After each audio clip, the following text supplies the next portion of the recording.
AITA for exposing my wife after her divorce, toast at our anniversary dinner? I'm Hubbard, 39, and after 11 years of marriage, I thought I knew the difference between a rough patch and a betrayal.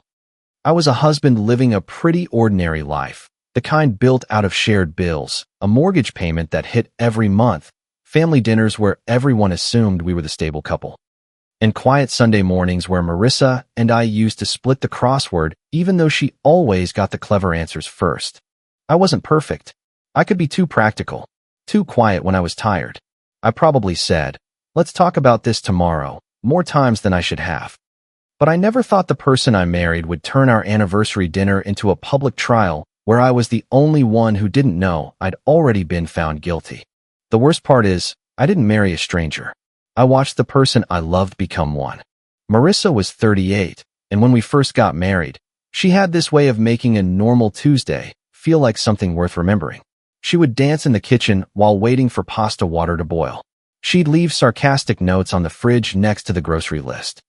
She could walk into a room full of people and make everyone feel like they had been personally invited there by her. I loved that about her. I loved that she was bright and social and quick. I loved how she could turn a boring family cookout into a night people talked about for months. For a long time, I thought I was the steady part of her life and she was the spark in mine. But slowly, the spark started needing an audience. At first, it was small. A joke here, a comment there. We'd be at dinner with her parents, Denise and Ray, or her sister, Lena, and Marissa would say something like, "Hubbard doesn't do passion. He does calendar reminders." Everyone would laugh because she said it with that smile of hers, the one that made cruelty look like wit.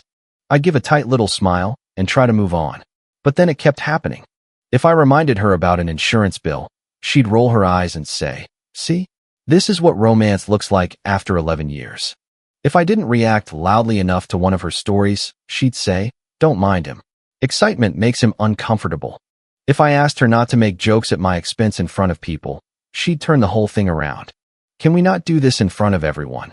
I asked once after she called me emotionally beige at her parents' table.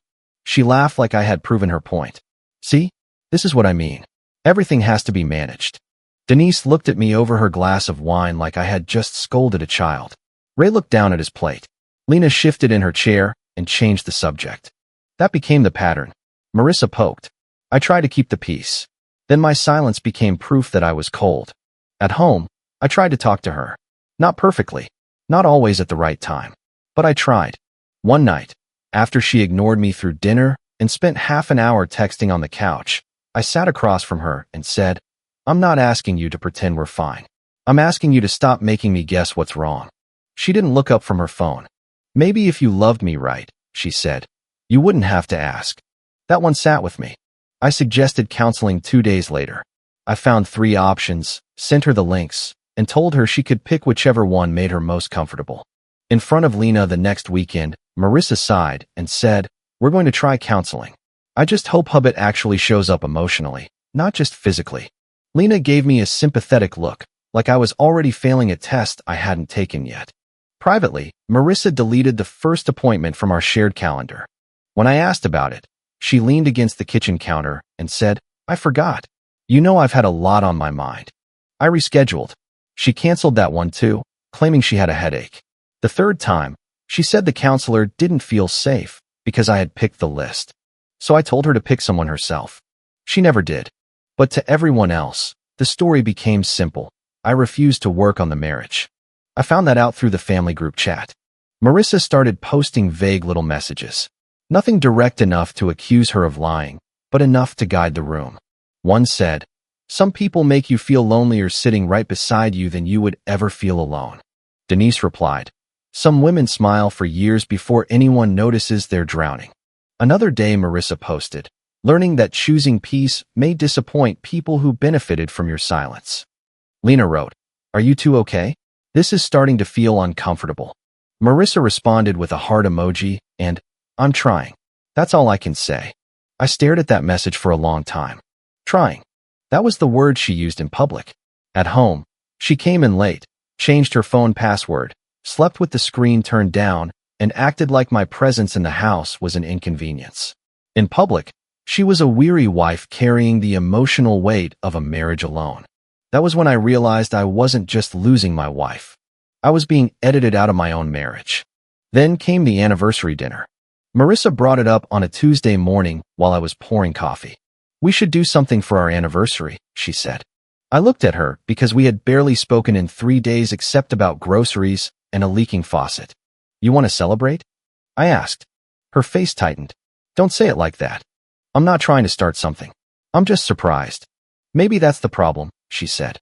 "You don't think anything is worth saving unless it makes sense on paper." I set the coffee pot down. "What do you want to do?" "Dinner," she said.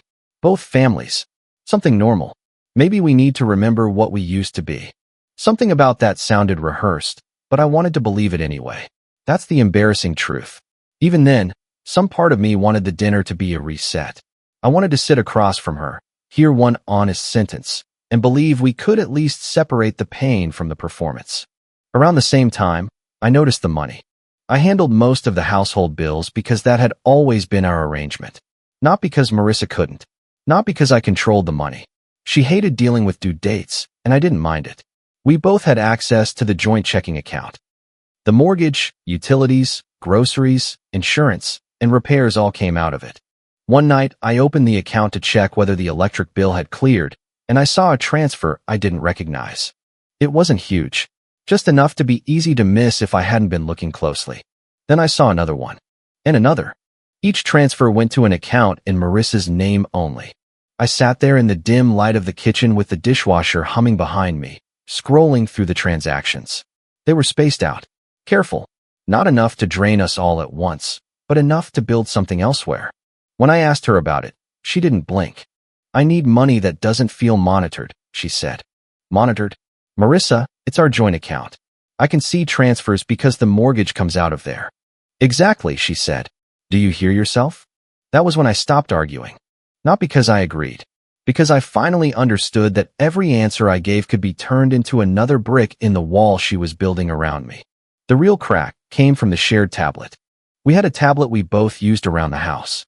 Bills, recipes, streaming apps, the household calendar, insurance documents, random stuff neither of us wanted to do on our phones.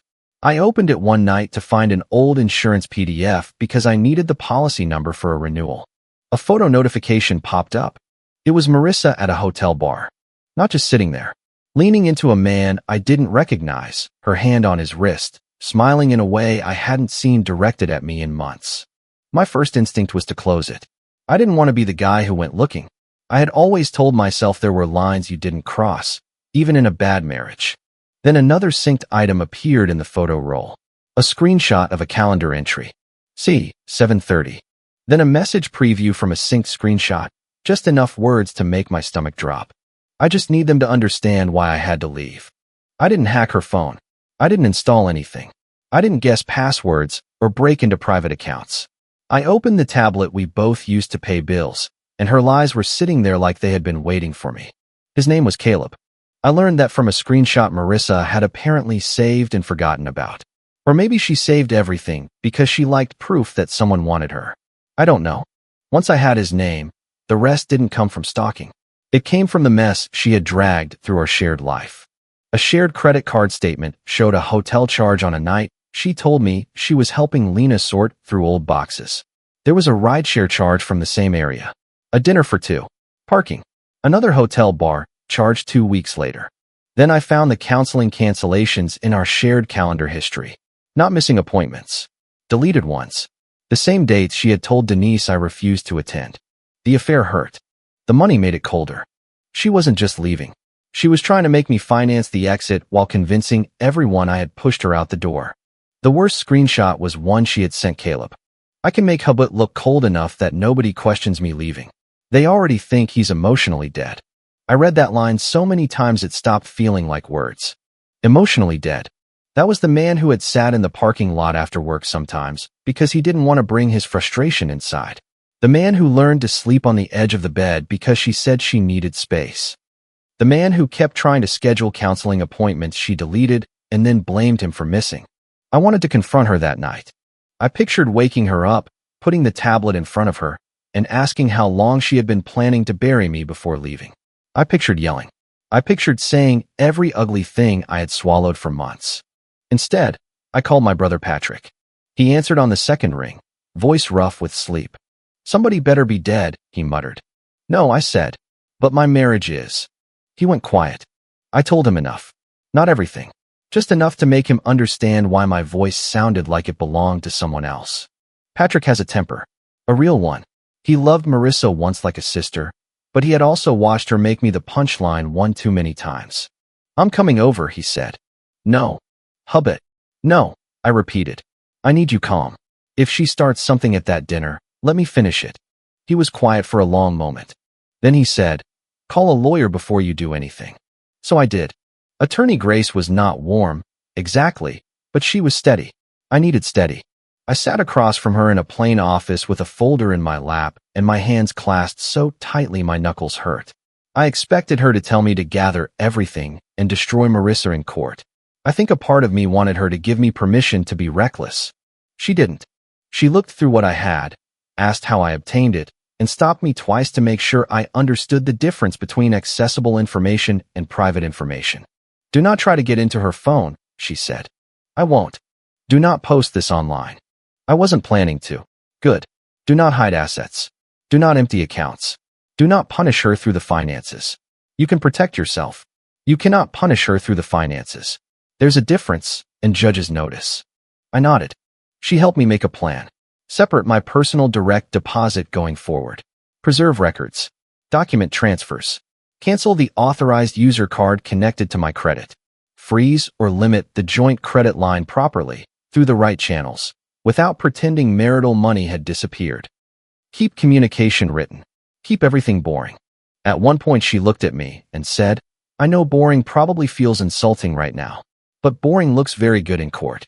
For once, being too safe worked in my favor. I didn't confront Marissa. That was the hardest part. For 2 weeks, I lived in the same house with a woman who was smiling at her phone in the laundry room and telling her family I didn't know how to love her. I watched her carry coffee to the couch in one of my old sweatshirts like we were normal.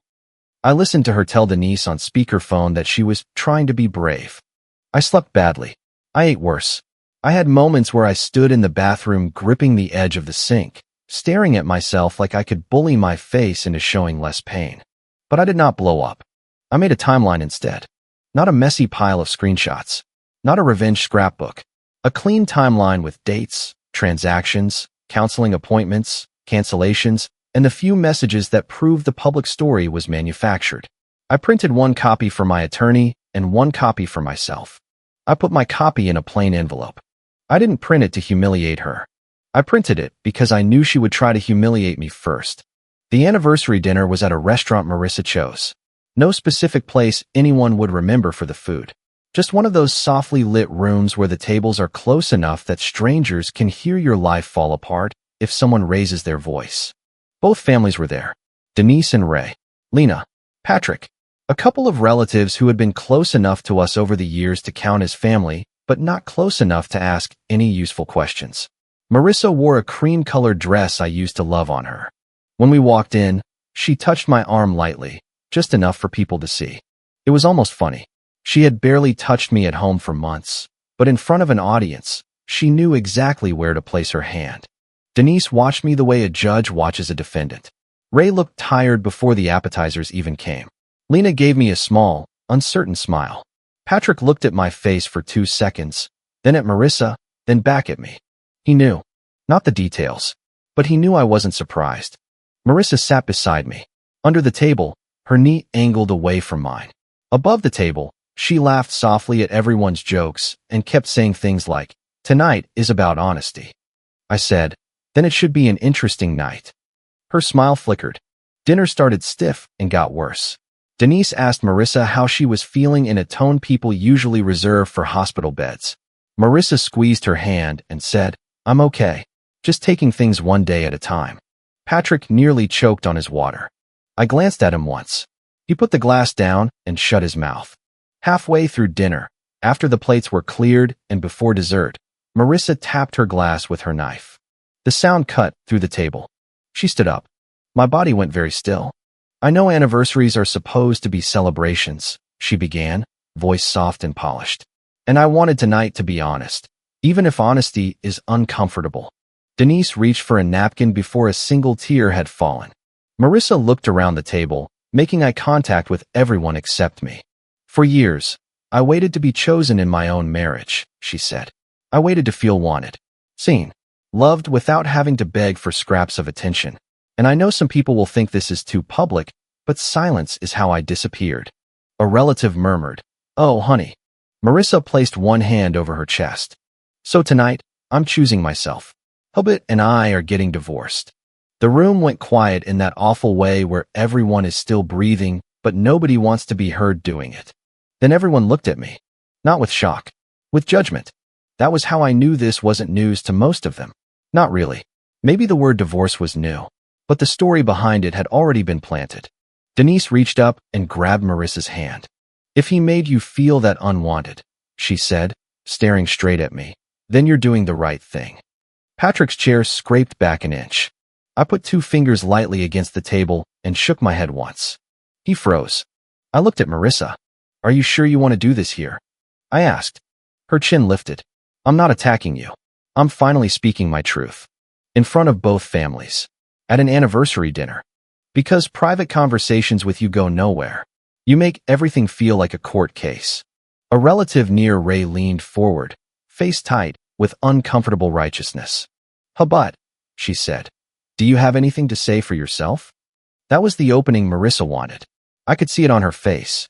She expected denial, anger, maybe pleading. She wanted me to either look guilty or look cruel. I gave her neither. "Yes," I said, "but I'm only going to say it once." I reached under my plate and pulled out the envelope. Marissa's eyes dropped to it. For the first time all night, she looked unsure. I set it on the table. "I was going to handle this privately," I said. "I asked you not to make our marriage a performance. But since Marissa chose an audience, I think the audience deserves the full story." Denise narrowed her eyes. "What is that supposed to mean?" "It means I didn't come here to defend a lie." Marissa let out a sharp laugh. "Wow, you brought paperwork to our anniversary dinner. That is exactly who you are." "Yes," I said, prepared. I opened the envelope. I didn't pass around anything explicit. I didn't show intimate photos. I didn't read every private message out loud. I wasn't there to humiliate her body or make strangers in the restaurant part of our marriage. I showed the timeline. Clean, dated, boring. The first page was the counseling appointments. "This is the appointment we both agreed to," I said, placing it on the table. "This is the cancellation from the shared calendar. This is the second one. And the third. These are the dates Marissa told you I refused to go." Lena leaned in first. Marissa snapped. "You don't understand the context." "Then explain it," Lena said quietly. Marissa opened her mouth, then closed it. I moved to the next page. "This is the money moved from our joint account 3 days after you told your mother I controlled every dollar. This is another transfer. This is another. I didn't touch those accounts. I documented them." Denise's face changed slowly. Not all at once. Certainty doesn't die quickly in people who enjoy having it. Ray finally picked up the paper. His mouth pressed into a hard line. "Marissa," he said, "what is this?" "Emergency money," she said. "Because I didn't feel safe." "Safe from what?" Patrick asked. His voice was low enough to be dangerous. I looked at him again. He sat back, jaw tight. I placed down the credit card statement. "This is the hotel charge from the night you said you were with Lena. This is the rideshare. This is dinner for 2. This is the hotel bar charge." Lena's face went pale. "You told me you were too tired to come over that night," she said. Marissa's hands started shaking, but her voice stayed sharp. "So now you're tracking me?" "No," I said. "I was paying the bill connected to my name." Then I put down the page that mattered most. Not the affair itself. The plan. "And this," I said, "is you telling Caleb you would make me look cold enough that nobody questioned you leaving." Nobody moved. Denise looked at the paper as if it had personally insulted her. Lena whispered, "Caleb is real?" That was an odd sentence, but I understood it immediately. She had seen something. A name. A text. A moment Marissa had explained away. Marissa turned on her. "Don't do that. Don't act like you know anything." "I saw you texting him," Lena said, voice trembling. "You said he was just someone from a group chat." Marissa looked back at me. Now the polish was gone. "You had no right to go through my life," she said. "You left this on our shared tablet, our shared calendar, and our shared financial accounts. I didn't need to break into anything. You dragged the truth through the house, and then got mad when I didn't step around it. You embarrassed me, she hissed. I looked at the table, at Denise, who had spent months sending me cold little messages about listening to her daughter, at Ray, who looked like he was remembering every inconsistency he had ignored, at Lena, who was staring at her sister like the floor had shifted, at Patrick, whose anger looked like it was being held in place by a thread. Then I looked back at Marissa. You don't get to call it privacy after using lies as a public weapon, I said. Her eyes filled with tears, but they weren't the same tears from her speech. These were hot, angry, panicked tears. I needed to feel loved, she said. Then you should have asked for a divorce before you started moving money and rewriting me into a villain. Denise finally spoke, and her voice sounded smaller than I had ever heard it. Marissa, she said, is there another man? Marissa wiped under her eye. This isn't about that. Ray shut his eyes. That answered everything. I put the papers back in the envelope. Not all of them. Just enough. My attorney already had copies. I had shown what I needed to show. Marissa reached for my wrist. I moved before she touched me. We're not doing this anymore, I said. You're really going to leave me here? She asked. There it was. After everything, she still expected me to manage the aftermath for her. I stood up and put cash on the table for my part of the meal. Maybe that was unnecessary. Maybe it was petty. I don't know. It felt clean. You wanted witnesses, I said. Stay with them. Then I walked out. Marissa followed me as far as the entrance. But, she said behind me. Don't do this. Not like this. I turned around. For a second, I saw the woman from those old Sunday mornings. The one stealing the crossword before I finished my coffee. The one making ugly pancakes on purpose because she said perfect pancakes had no personality. Then I remembered the line. Emotionally dead. I didn't choose the room, I said. I just corrected the script. I left without driving her home. My phone started buzzing before I got out of the parking lot. At first, it was Marissa calling. Then texting. You made me look like a monster. Then, how could you do that in front of my mother? Then, please answer. We need to talk privately. Then, I know I handled it wrong, but you don't understand what I was feeling. Then, Hubbit, please. I am scared. I sat in my car for a long minute with my hands on the steering wheel, letting every buzz come and go. Patrick texted next. Call me before you answer any of them. I didn't call. I only sent him. I'm okay. Going home. Then I sent Marissa one message. From now on, everything goes through attorneys. I muted her after that. She came home late. I heard her car door, then the front door, then quiet crying in the living room. I stayed in the guest room with the door locked, not because I was afraid she would hurt me, but because I no longer trusted any conversation that wasn't documented. In the morning, she left a mug of coffee outside the door like that could travel back in time and erase the hotel receipts. I didn't drink it. The days after the dinner were messy, but not in the dramatic way people imagine. There was no instant victory. No judge slamming a gavel. No satisfying movie scene where everyone clapped for me. There were emails from Attorney Grace. Bank forms. Account freezes handled properly. Financial disclosures. Screenshots saved in the right folders. A new direct deposit account. A written notice that the authorized user card connected to my credit had been canceled.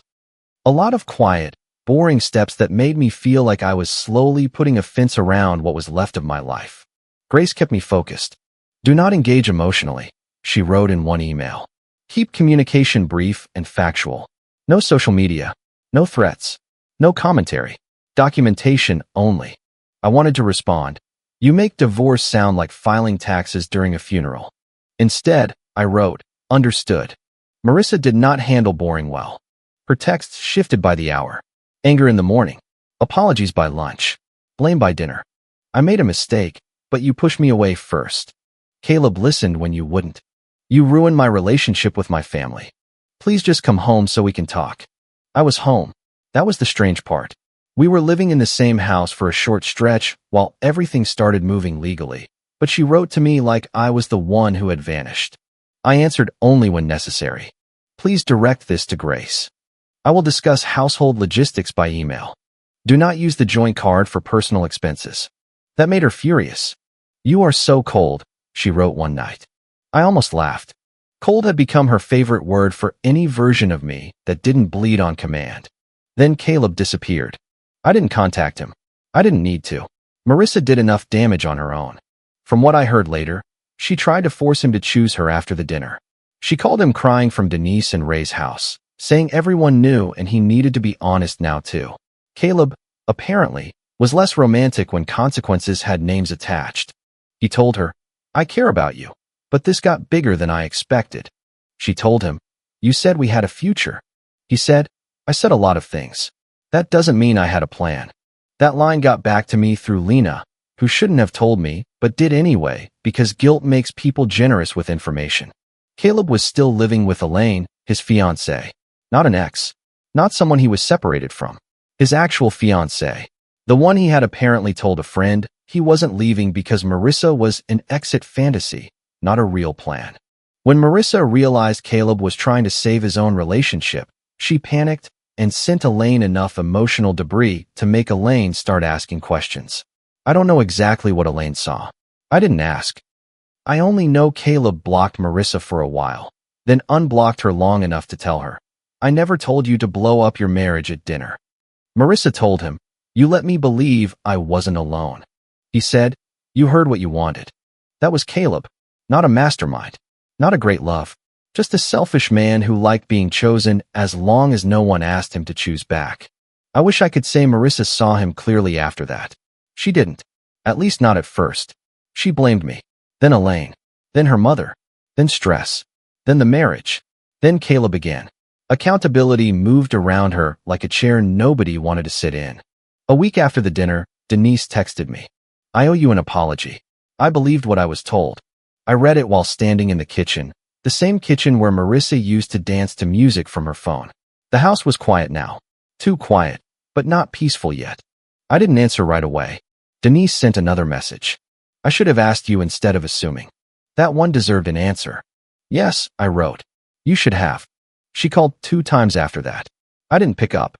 Eventually, I agreed to meet her and Ray for coffee because Grace said basic family communication was fine as long as I didn't discuss legal strategy or get pulled into emotional arguments. Denise looked older when she walked in. Ray looked embarrassed, which somehow made me feel worse than if he had looked angry. Denise folded and unfolded a napkin until Ray put his hand over hers. "I thought I was protecting my daughter," she said. "You were," I said, "but you were also helping her hurt me." Her eyes filled. Ray cleared his throat. I noticed her story changing. I should have said something. I believed that. Ray had always been quieter than Denise, but not stupid. He had seen things. He had just chosen peace, the way people do when the truth is inconvenient and the liar is family. "Why didn't you?" I asked. He looked down at his coffee. "Because I didn't want to embarrass her." I nodded once. "That was the same reason I stayed quiet too long." Denise said, "Can this be fixed?" It was the first time I felt angry during that conversation. Not loud angry, just tired angry, the kind that settles into your chest. "No," I said. She started to speak, but I held up a hand. "I don't mean the family. I don't know about that. I mean the marriage." "No." "She says she made a mistake," Denise whispered. "She made a plan," I said. "The mistake was thinking it would work." Ray looked at me then, and I think he understood. Lena apologized too, but hers was different. She cried before she got the first sentence out. "I saw his name once," she said over the phone. "Caleb. Months ago." She said I was being paranoid. I let it go because I didn't want to start drama. "You didn't know me in investigation," I said. "No," she said, "but I owed you not pretending I didn't notice anything." I appreciated that because it didn't try to erase the damage. It just named it. Patrick was the only person who didn't apologize because he didn't need to. He came over one Saturday with takeout and a 6-pack, walked into the half-empty living room, and said, "This place looks like a sad waiting room." "Good to see you too." He dropped the food on the coffee table. "You eating?" "Sometimes." "Great. Tonight you'll try a new hobby called chewing." That was Patrick's version of tenderness. We sat on the floor because Marissa had taken the chair she always liked, and I hadn't had the energy to move furniture around. We ate in silence for a while. Then he said, "I'm proud of you for not letting me talk at dinner. You would have made it worse." Obviously, but with passion. I laughed for the first time in weeks. Marissa tried to talk to me in person once more. It happened while she came by to pick up some clothes. We had agreed on a time by email. I stayed in the kitchen while she moved through the bedroom with a duffel bag. When she came back, she looked smaller. No cream dress. No polished speech. Just leggings, a sweatshirt, and tired eyes. "I hate how this happened," she said. I kept my hand around my glass of water. "So do I. I wasn't trying to destroy you." That was the closest she had come to honesty, and it still wasn't true. "You told another man you could make me look cold enough that nobody questioned you leaving." She flinched. I was angry. "You were strategic. There's a difference." Her mouth trembled. I got lost. I looked at her for a long time. There were things I could have said. That she didn't get lost. She made turns. That she left signs behind and blamed me for reading them. That she wanted my silence after she spent months turning it into evidence against me. Instead, I said, "I hope you figure out why you needed everyone to see you as the victim before you could leave. But it can't be with me." She started crying then. Real crying, I think. But real tears don't automatically equal real remorse. Sometimes they're just grief for the version of the ending you thought you were owed. "Is there any part of you that still loves me?" she asked. That question hurt because the answer wasn't simple. There was a part of me that loved who she had been. A part that remembered the crossword, the kitchen dancing, the ugly pancakes. A part that still turned toward old memories like a dog waiting at a door that would never open again. But love was no longer the point. "There is no part of me that trusts you," I said. She wiped her face, nodded like I had slapped her, and left with the duffel bag. After she was gone, I stood in the living room for a while and listened to the house settle. It didn't feel victorious. People like to imagine revenge feels clean. It doesn't. Even when you're right. Even when you have the receipts. Even when the people who judged you finally look ashamed. It still means something you loved rotted badly enough that proof became necessary. But there was relief in not carrying her version of me anymore. The divorce did not end overnight. It moved the way legal things move, in emails and appointments and documents that used flat language for painful facts. Marital asset, disclosure, temporary arrangement, communication boundaries. It was strange how official words could make betrayal sound like an accounting issue. But the structure helped. I stopped checking Marissa's moods like weather reports. I stopped composing imaginary defenses in the shower. I stopped waiting for her family to decide whether I was a good man. Some relatives never reached out. Some probably still think I should have stayed quiet at dinner. That's fine. Silence is very comfortable for people who are not the ones being lied about. Denise sends occasional polite messages now, mostly about logistics. Ray once texted, "I hope you're doing all right," and I answered, "I'm getting there." Lena and I are not close, but there is no hostility. Patrick still checks whether I am eating like he is legally responsible for my protein intake. Marissa asked once, through attorneys, whether we could meet for closure. Grace forwarded the request with one line. "You are not required to provide emotional closure outside the legal process." I declined. Not because I hated Marissa. Hate takes too much maintenance. I declined because she had already had her stage, her speech, her witnesses, and her chance to tell the truth before I opened the envelope. She chose performance. I chose documentation. That is not the marriage I wanted. But it is the ending she made necessary. I used to think protecting a marriage meant keeping its worst moments private. I believed dignity meant absorbing things quietly, smoothing over uncomfortable conversations, and trusting that people who knew me would not believe the worst without asking. Now I know better. Protecting a marriage does not mean letting someone rewrite the truth and demand silence in the name of peace.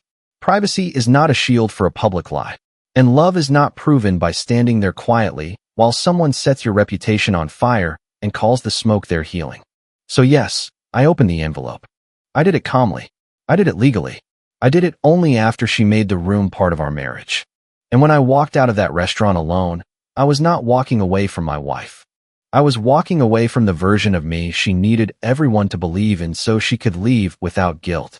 If you like the stories, don't forget to leave a comment and support the channel by subscribing. See you in the upcoming stories.